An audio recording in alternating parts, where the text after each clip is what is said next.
Good day, everyone. We are from Group 9. Today, we are going to discuss the contributions of Alvin Hansen and Paul Samuelson in developing the ideas of Keynesian schools, and we also discuss about the Post-Keynesians and New-Keynesian school of economic thoughts. So before we get into this topic, I will introduce you the topic first. After we learned from topic number 8, which is discussed about the Keynesian school, and all we know that is a combination theory between neoclassical microeconomics and Keynesian macroeconomics.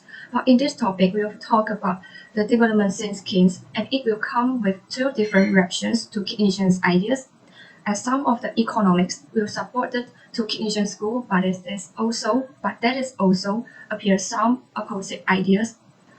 In this topic, we are going to discuss these four main parts. The first two parts is Alvin Hansen and Paul Samuelson. Both of them was approach to economics directly into the mainstream of macroeconomics. For example, the ISLM model and the multiplier accelerator interactions, which are used by us until now in our macroeconomics subject.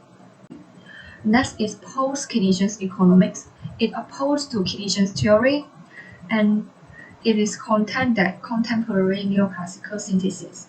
It's not only seriously flawed, but also incompatible with Keynesian's own ideas. The last section is New-Keynesian economics. It opposed to post-Keynesian theory because it just only focus on the traditional Keynesian questions of why does the recessions occur. Let's start with Alvin Hansen. Alvin Hansen was born in Weebo, which is located in South Dakota.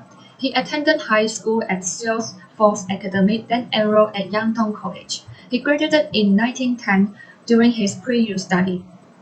In 1918, he received his PhD from University of Wisconsin, then became a lecturer at Brown University and University of Minnesota. In 1927, he published a book called Business Cycle Theory. This book has helped him gain much reputation as being one of the nation's leading macroeconomic scholars. After 1 year of Keynes' publications of the general theory, Hansen joined the faculty Harvard. Firstly, he pointed out a mathematical error in Keynes' treatise on money, as his first initial reactions to the general theory was less enthusiastic. After his deeper study of Keynes' system of theory, he soon changed his opinion.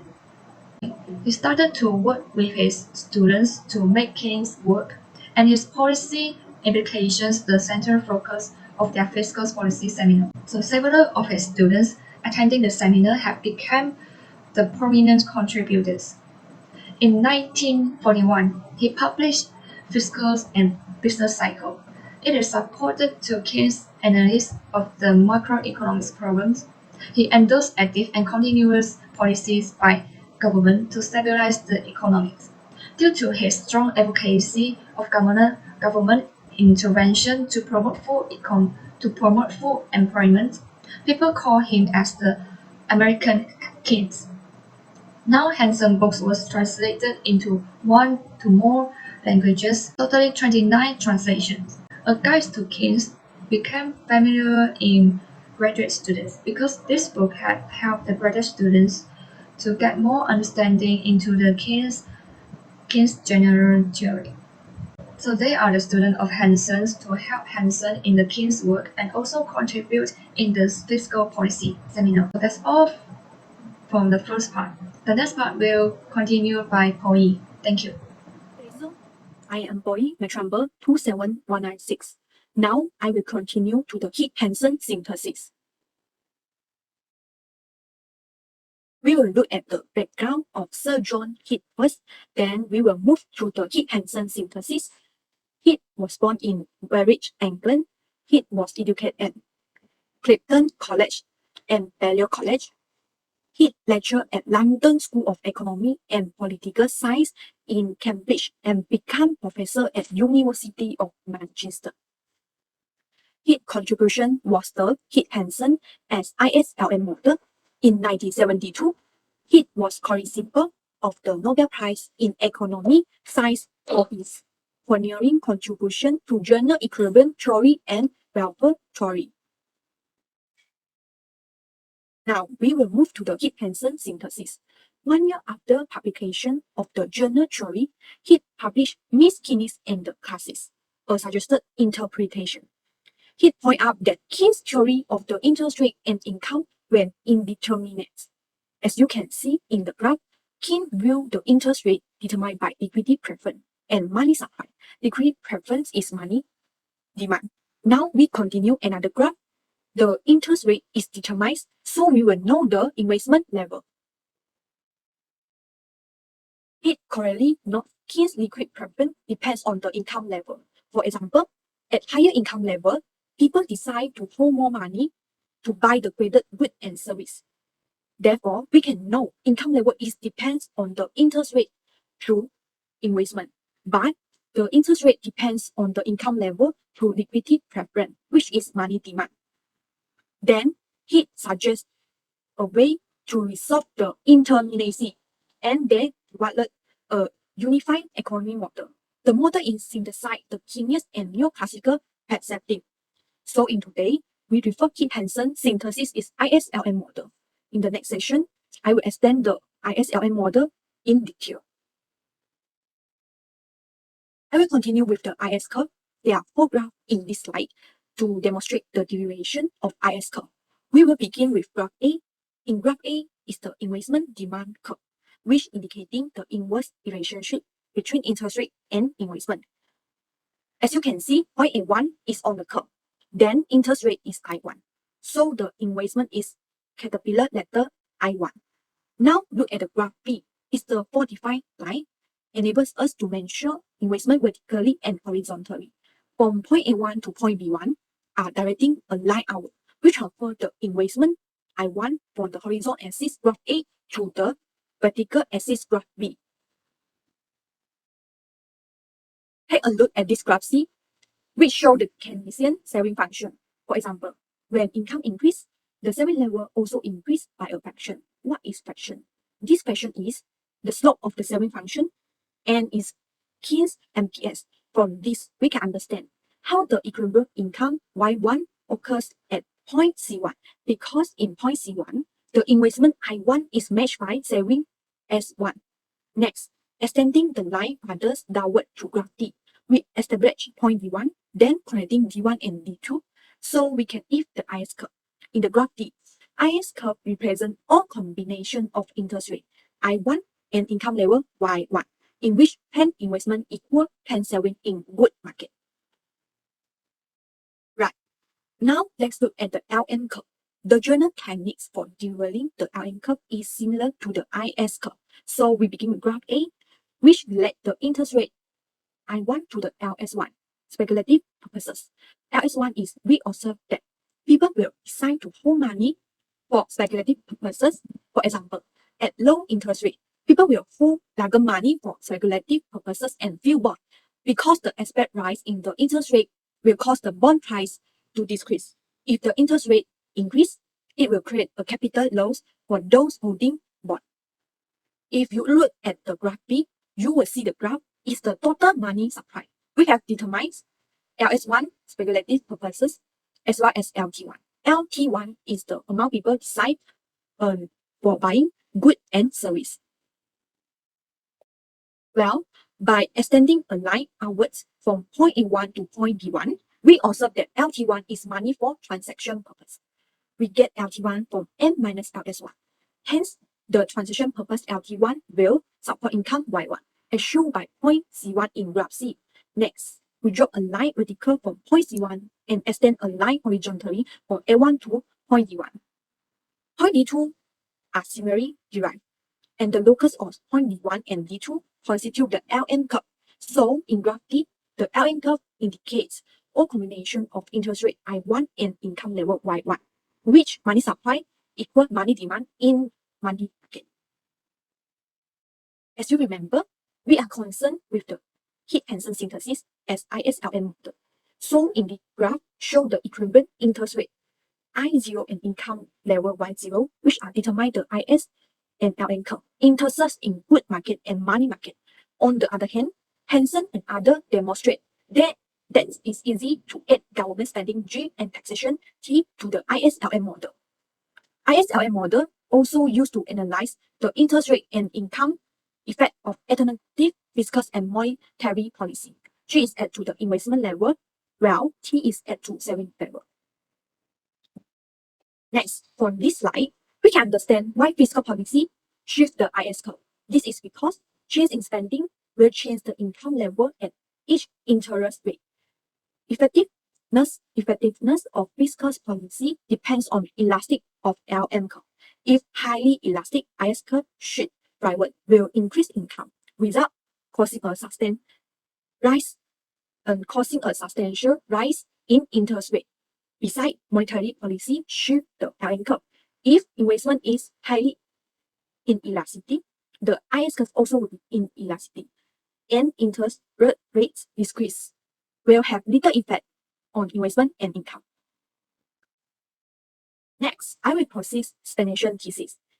Hansen shared Keynesian concern that investment will increasing be inadequate.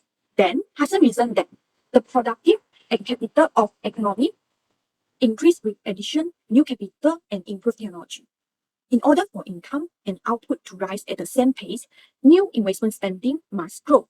According to Hansen, it was unlikely that investment spending will expand sufficiently. This is because population no longer seem to be expanding. Hansen believed that government could overcome the tendency towards secular stagnation through compulsory finance, which means increasing government spending.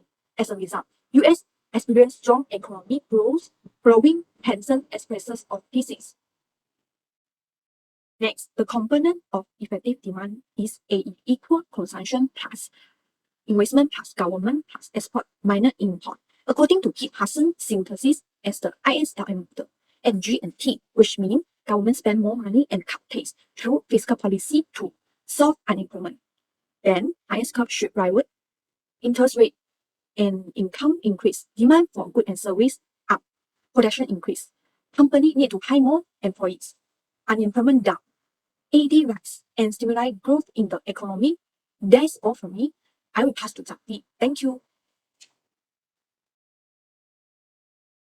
Hello everyone, my name is Nur Izzati binti Ismail. My batch number is 269922. I will continue the presentation. Paul A. Samuelson, 1915 until 2009. Paul A. Samuelson was born on 15 May 1915 in Gary, Indiana. He obtained BA from University of Chicago and applied Harvard graduate program in economics field. Literally, he carried in initiation of Keynesian revolution and Alvin Hansen was his professor. He decided to apply mathematics theory to economics theory. From his doctoral dissertation, The Foundation of Economic Analysis published in 1947, he also used mathematics theory to acquire and demonstrated the major proposition in economics. He began searching a university that allows him to teach and continue his research. But the surprising thing is, Harvard did not appoint Samuelson to post, although Samuelson published many articles when he was a graduate student. Then, Samuelson taught at Massachusetts Institute of Technology, MIT, and published many articles. During that time, MIT not excelled in economics, but Samuelson was confident to change that.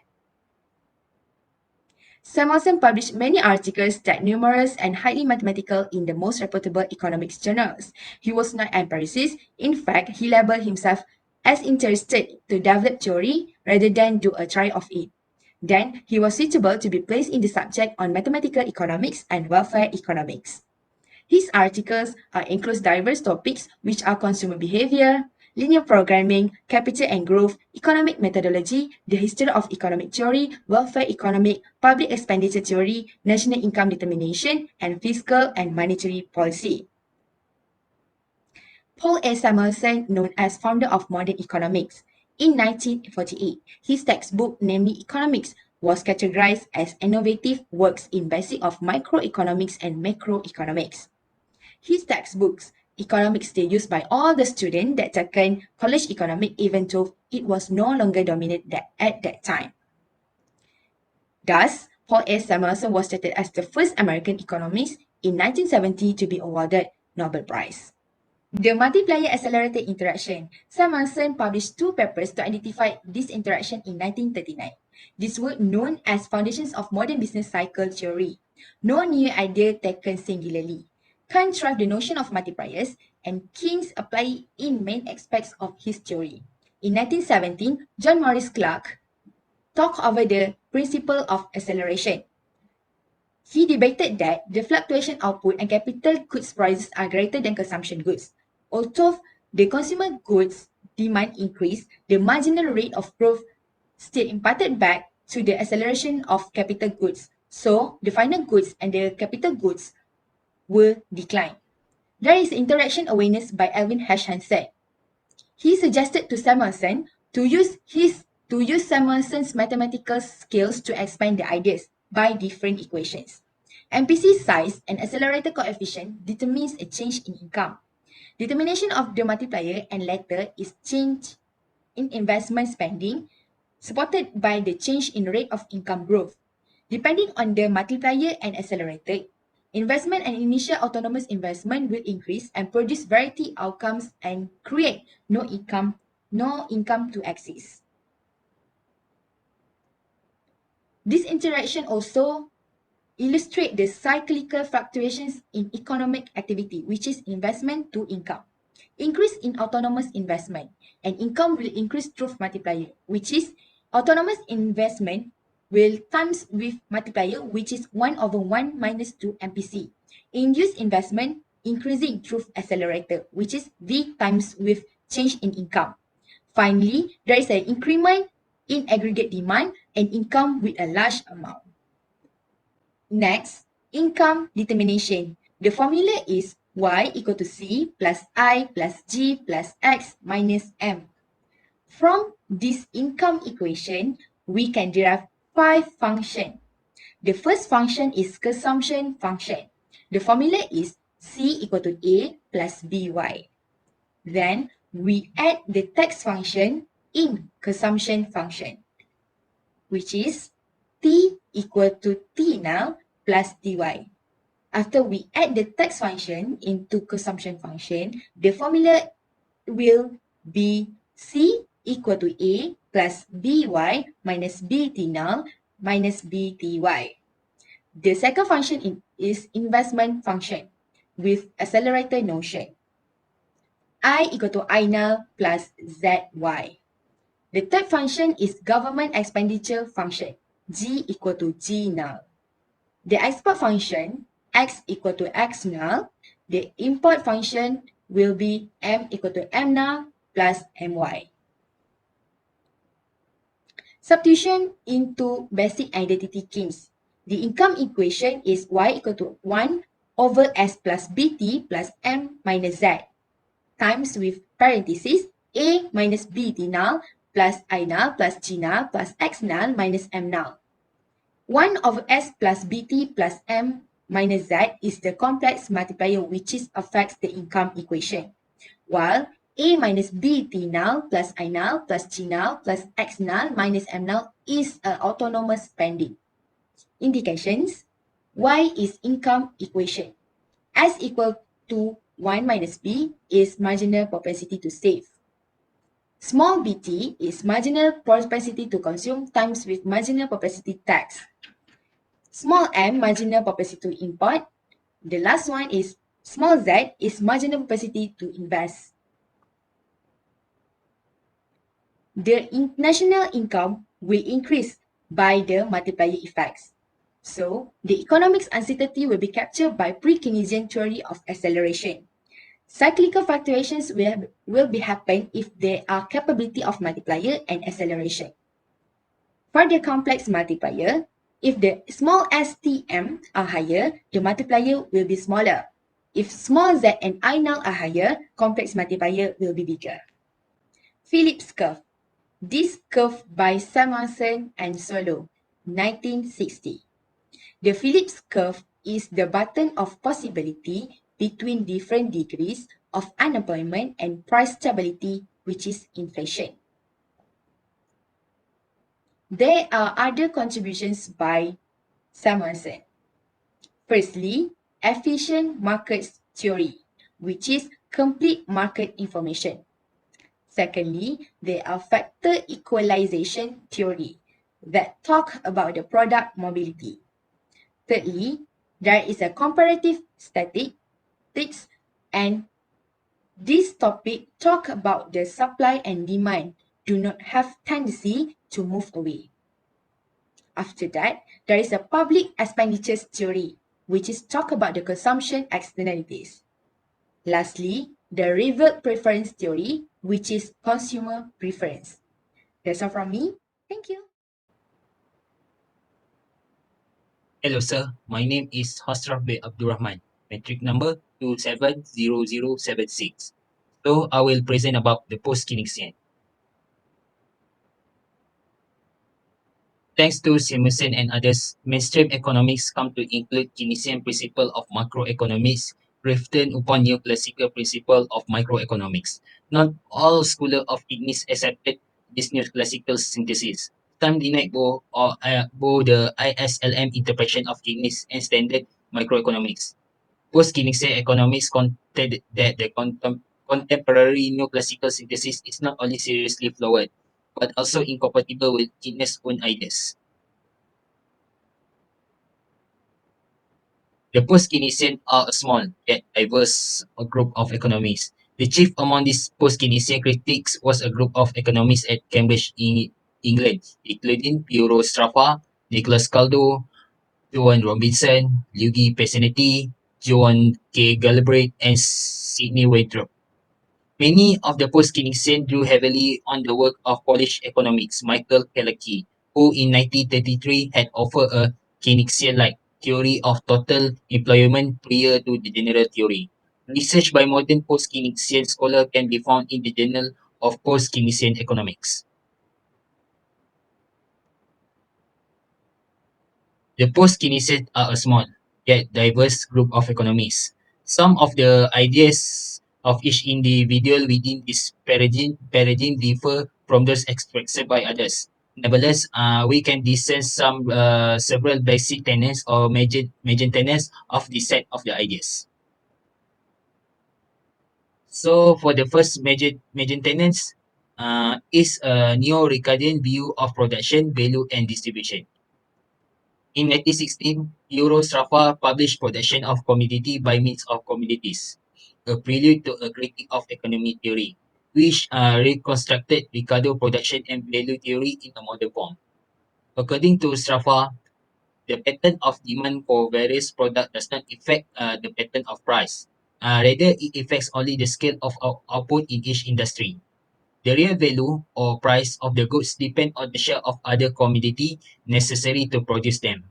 Relative price and profit, if which are given, are determined by the production technique used to produce a composite standard commodity, which consists of the basic commodity in the economy. These basic commodities are goods that enter into the production of all other commodities. They are in essence capital goods that appear both as input and the outputs. The key feature of the composite standard commodity is the change in whether which or profit affects the input exactly the same way if it affects the output. Therefore, Safa said that the composite standard commodity is Ricardo elusive invariable measure of value of or of or of relative price. Um, so next, of particular importance to the discussion at hand, Safa theory produced a novel conclusion. The level of domestic output is entirely independent of how it's distributed between wage and profit. Any distribution of wage and profits is consistent with a particular level of output. However, Robinson and other post-Keynesian expanded Straffa on conventional theme. The actual distribution of income between wage and profit, they say, will depend on the class struggle, on public policy that alter the distribution, and on the rate of investment, which is the higher risk and increasing the profit share. Robinson agreed that it is desirable and possible for society to control the distribution of income.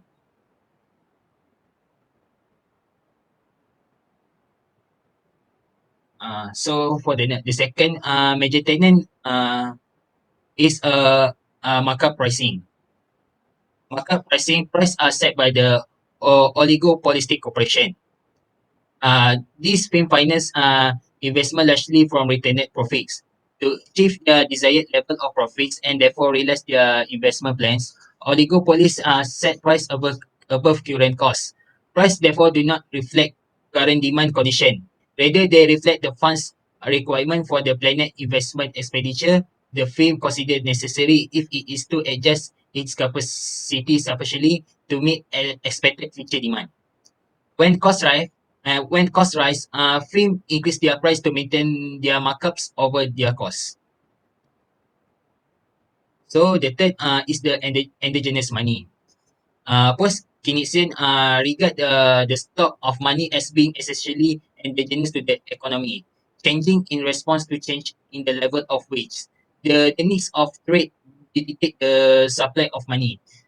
Keynes himself pointed out that money comes into existence along with debts. Inflation arises from the fight over the share of the distribution of income which increases cost production cost to rise, creating a greater demand on the part of firms for working capital to finance their more expensive goods in progress and inventories. Hence, business borrowing rises and the money stock increases. So that's for the indigenous money. Next, pronounced cyclical instability.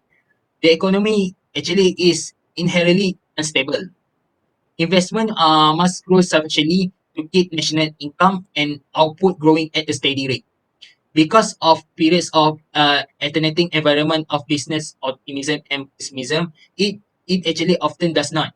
When investment is less required to maintain the less than required when investment is less than required to maintain the steady rate of the growth, the economy resets and the unemployment rises. So for the last major tenant for the Keynesian for the post-Keynesians is the need for an income policy. An income policy limits the average annual wage increase to the national annual rate of productivity growth. Similarly, firms are constrained as to how much they can raise price. A successful income policy holds down inflation, minimize the redistribution of income from inflation, and avoid the loss of output associated with anti-inflationary fiscal and monetary policies. According to Keynesian, the class struggle for income share and the market pricing by oligopolies necessitate a permanent income policy. If there is perhaps one point on which economists with Keynesian perspective are likely to agree, uh, it is uh, it is that inflation cannot be controlled through conventional instrument of fiscal and monetary policy. This is because they regard inflation as resulting not necessarily from any excess demand for goods, but rather from a more fundamental conflict over the distribution of available income and output. The conventional policy instrument by curtailing the level economic activity simply reduce the amount of income and output available for distribution, thereby heightening the social conflict underlying the inflationary process. So conclusion for this part is actually overall post-Keynesian is a flow of thought that is not included in the mainstream economics.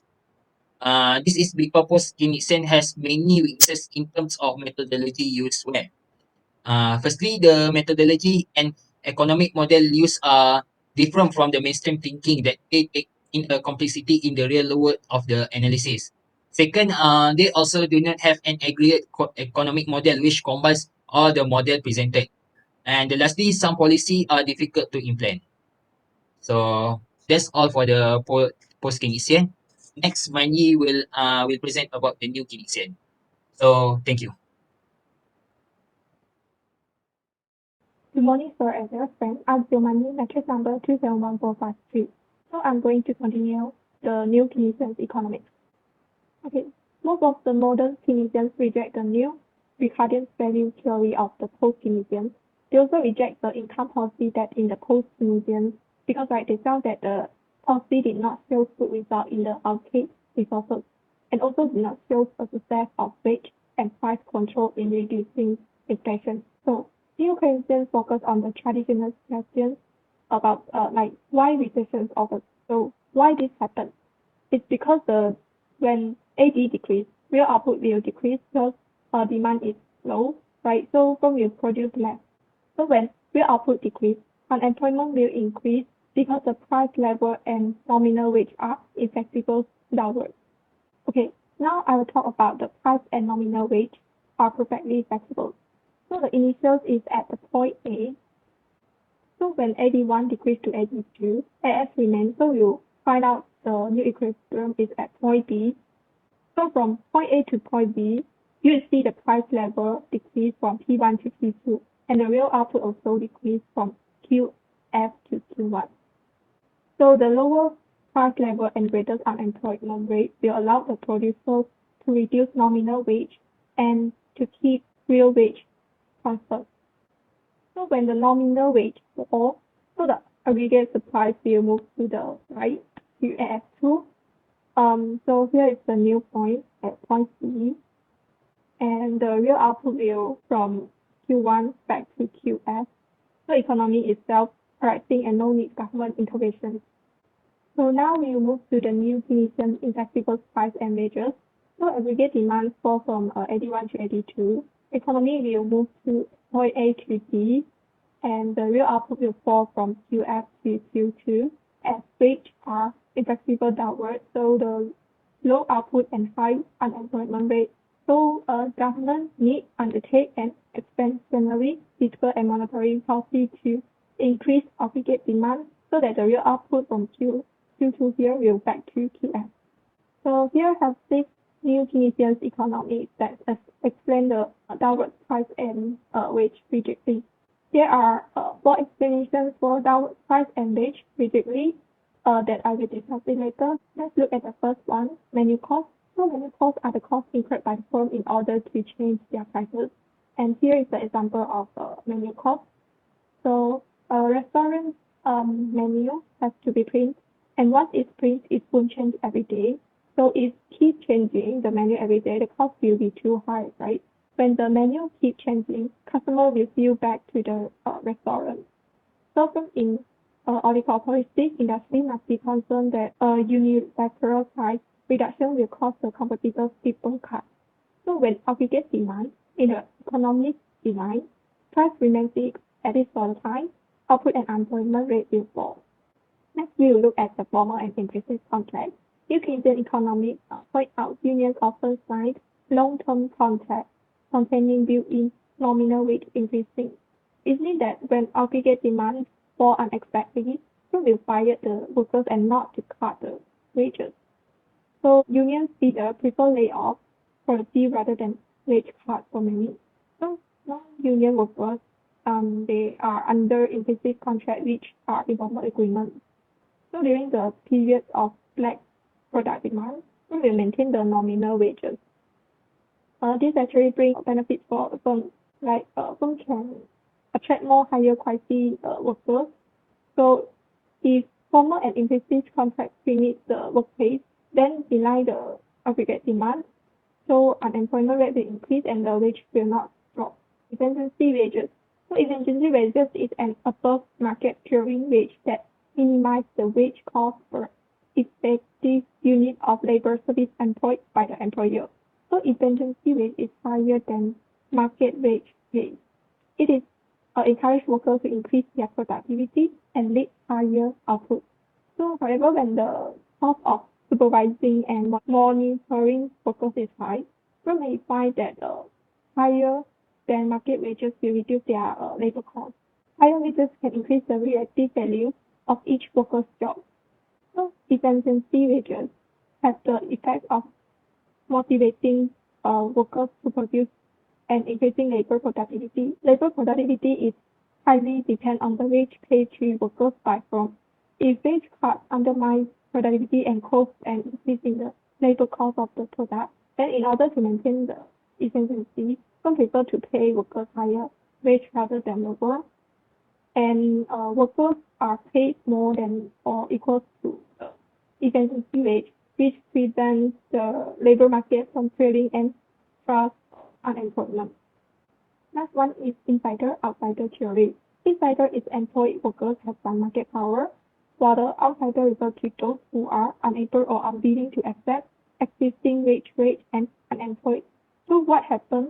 Why it happens?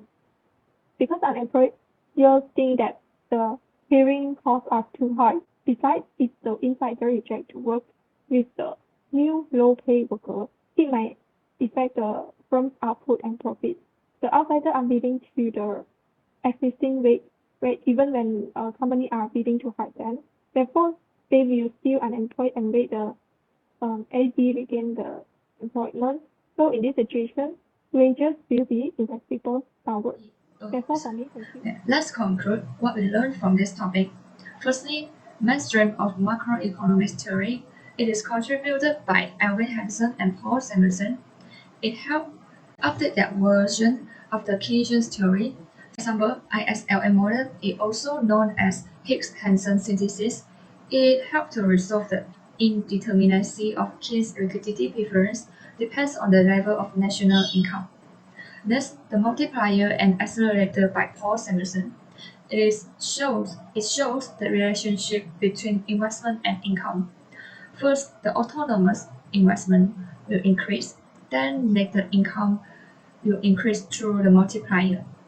Increase in induced investment through the accelerator will affect in the aggregate demand and income increase by a large amount.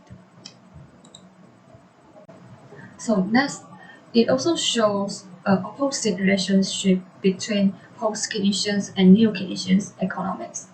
Post-Keynesians economics rejected neoclassical synthesis and ISLM model interpretations because they believe that the market values is considered by some factors, which is shown in the new versions of Ricardo's production and value theory. For example, the factors are comparative advantage, labor theory of value, theory of rents, and Ricardian equivalence.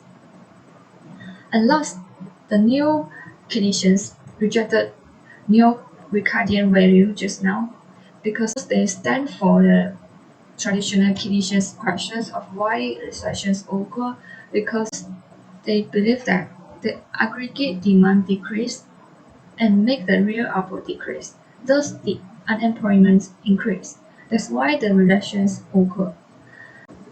Last but not least, downward price and wage rigidity also has their influences in the recessions, which is the manual cost, formal implicit contracts, efficiency wages, and insider-outsider theory. So that's all from us. Thank you.